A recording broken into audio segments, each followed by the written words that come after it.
యెరూషలేము పట్టణంలో ఒకరోజు గొప్ప కలకలం రేగింది. తూర్పు దేశపు జ్ఞానులు వచ్చి యూదుల రాజుగా పుట్టినవాడు ఎక్కడా అని అడిగారు.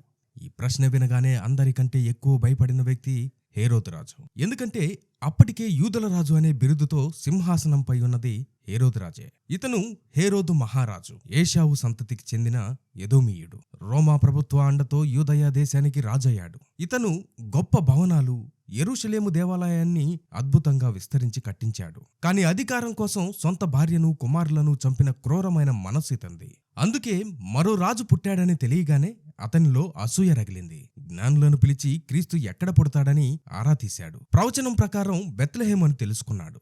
మీరు వెళ్లి ఆ శిశువును కనుగొనండి, నేను కూడా వచ్చి ఆరాధిస్తాను అని కపటంతో చెప్పాడు. కాని దేవుడు జ్ఞానులను కలలో హెచ్చరించడంతో వారు హేరోదు దగ్గరకు తిరిగి వెళ్లలేదు. తాను మోసపోయానని గ్రహించిన హేరోదు రాజు మహారౌద్రుడయ్యాడు. తన సింహాసనానికి పోటీ రాకూడదని బెత్లెహేములోని 2 ఏళ్లలోపు మగపిల్లలందరినీ చంపమని ఘోరమైన ఆజ్ఞ ఇచ్చాడు. అయితే దేవుని దూత ముందే యోసేపుకి హెచ్చరించాడు. రాత్రికి రాత్రే యోసేపు బాలయేసును తీసుకుని ఐగుప్తు దేశానికి పారిపోయాడు.